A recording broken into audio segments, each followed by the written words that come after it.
आज हम पढ़ने वाले हैं जमीन के विषय में कुछ जानकारी। चलिए,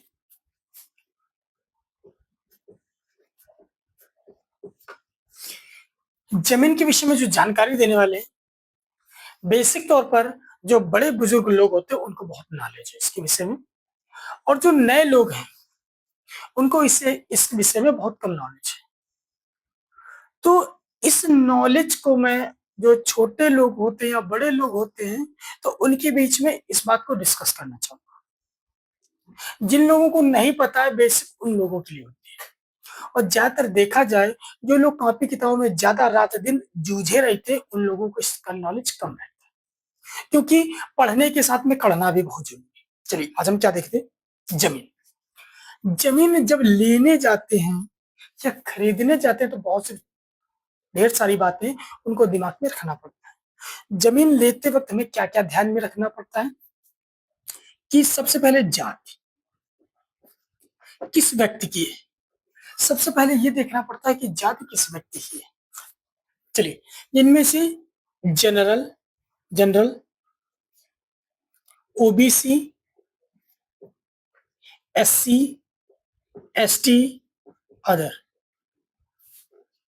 यानी जमीन लेते वक्त हमें यह ध्यान रहना चाहिए कि जमीन किस व्यक्ति की है। यानी ओबीसी का जो व्यक्ति है वो जनरल की ले सकता है, जनरल वाला ओबीसी की ले सकता है। समझ लो, अगर ये कहें कि जमीन को एससी और एसटी वाली ले सकते हैं, तो बहुत कम, मुश्किल है, नहीं ले सकते हो।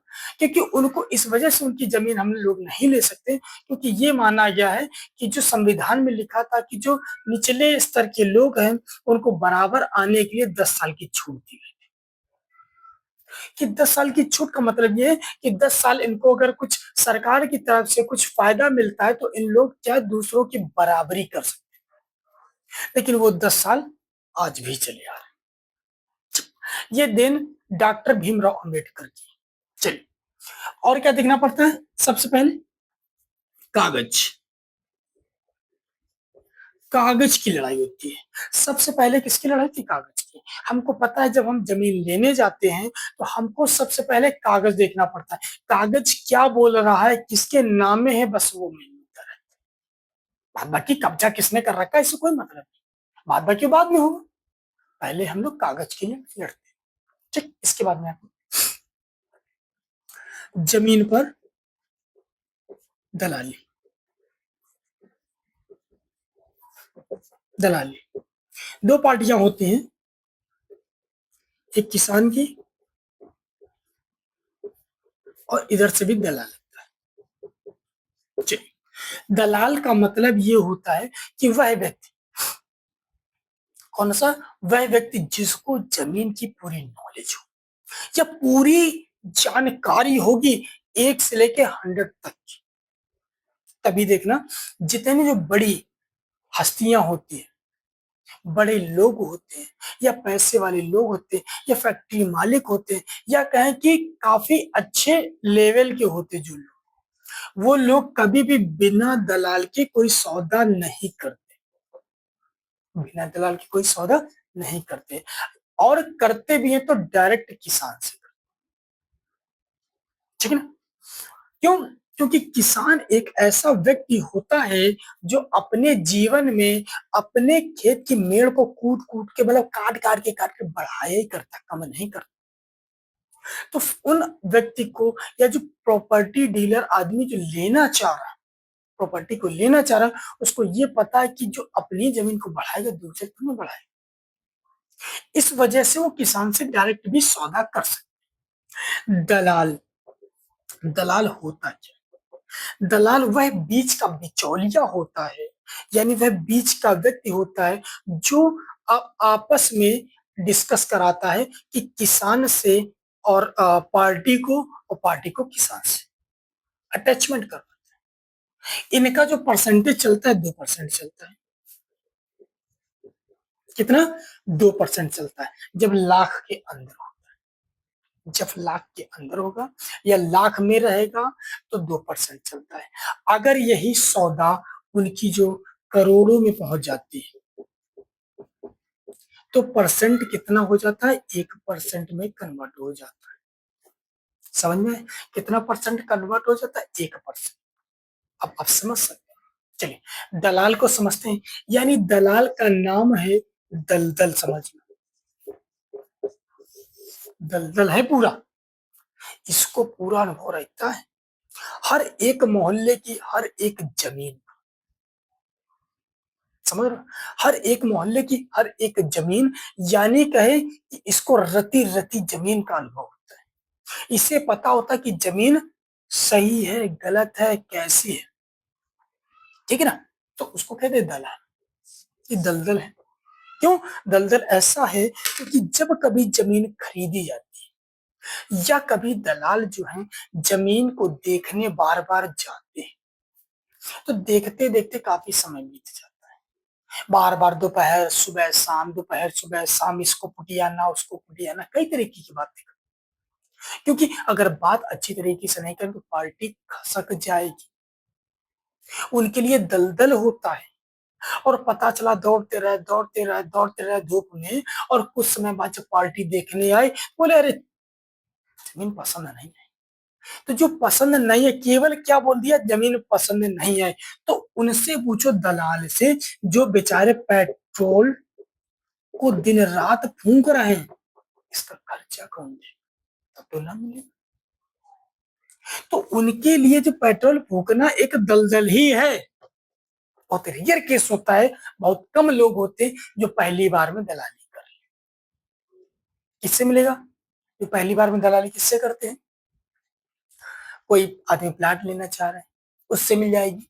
बड़े बड़े जो खेत होते हैं उन पे जल्दी नहीं मिल पाती बाबू, क्योंकि उन पे वही मंझे हुए व्यक्ति चाहिए, सूत सूत भर जमीन जो निकाल। उनको पता रहता है कि किसकी है किसके नाम है, किसको नंबर कितना नंबर, गाटा वाटा वगैरह सब इसी में आता है, असरा खसरा जो भी। चलिए जमीन लेने के बाद में हम लोग क्या करते हैं? रजिस्ट्रेशन। क्या करते हैं? रजिस्ट्रेशन। रजिस्ट्रेशन का मतलब होता है रजिस्ट्री। क्या करते हैं? रजिस्ट्री। जब हम जमीन को किसी किसान से लेते हैं तो हम लोग रजिस्ट्री करवाते हैं। क्या करवाते हैं? रजिस्ट्री करवा लेते हैं। और रजिस्ट्री में क्या होता है कि अब तुम्हारा रजिस्ट्रेशन हो गया इस जमीन पे। क्या हो गया? रजिस्ट्रेशन हुआ इस जमीन पे। अभी जमीन तुम्हारी नहीं है। क्यों? अभी तुमने रजिस्ट्रेशन करवाया, उसको कहते हैं रजिस्ट्रेशन को या रजिस्ट्री। क्या बोलते हैं? रजिस्ट्री। ठीक, चलो रजिस्ट्री के कुछ दिन बाद तुरंत दाखिल खारिज नहीं, रजिस्ट्री के कुछ दिन बाद ही दाखिल खारिज होती है। वो समय इस वजह से दिया जाता है क्योंकि शायद आप या किसान को धमका के या डरा के तो नहीं नामे करा, या हो सकता है वो भूल गया हो किसको, मतलब कौन सी जमीन हमें देनी थी, कौन सी दिए दे रहे, या गलती से दूसरे कागज दूसरी जमीन के लग गया, काफी टाइम दिया जाता है। यानी ये कि महीने भर का टाइम तो होता ही होता है। ठीक ना? चलिए इसके बाद रजिस्ट्री के बाद आती है दाखिल खारिज। चलिए दाखिल खारिज होता क्या? दाखिल खारिज यानी उसके बाद अब दाखिल खारिज होना। दाखिल खारिज की मैं बात बता दूं कि जैसे जमीन ये किसके? किसान की। किसकी? किसान। ये जो जमीन किसान की है, अभी इसने क्या किया? रजिस्ट्रेशन करवाया है। किसने? पार्टी ने, जो लेना चाह रही। लेकिन अभी टैक्स बेचारा किसान ही भर रहा है उसका। कौन भर रहा है? किसान भर रहा है टैक्स। जब तक किसान ये टैक्स भरता रहेगा और तब तक दाखिल खारिज नहीं। दाखिल का मतलब होता है कि अब दाखिल मीन्स होना, आना, ये उर्दू भाषा है। चल रहा बराबर? ठीक ठीक। दाखिल का मतलब होता है उर्दू शब्द है, यानी मुझको आने दो, यानी हमको अंदर लो, यानी इस जमीन के नाम पे हमको डालो। और जो पहले से किसान है उसको खारिज यानी हटाओ यहां से, यानी जो जमीन जिसके नामे थी अब उसको हटाओ और हमें लाओ। उसको कहते दाखिल, और खारिज मीन्स उसे हटाना, खारिज मीन्स हटाना, खारिज मीन्स होता हटाना। तो तुमने क्या किया, उसको हटवाया और अपना नाम चढ़वाया। तो अगर ये बताओ तुमने उसको हटवाया तो बिना चढ़ावा चढ़ाए हट नहीं जाएगी, कुछ तो पेमेंट करनी पड़ेगी, उसका पेमेंट करो।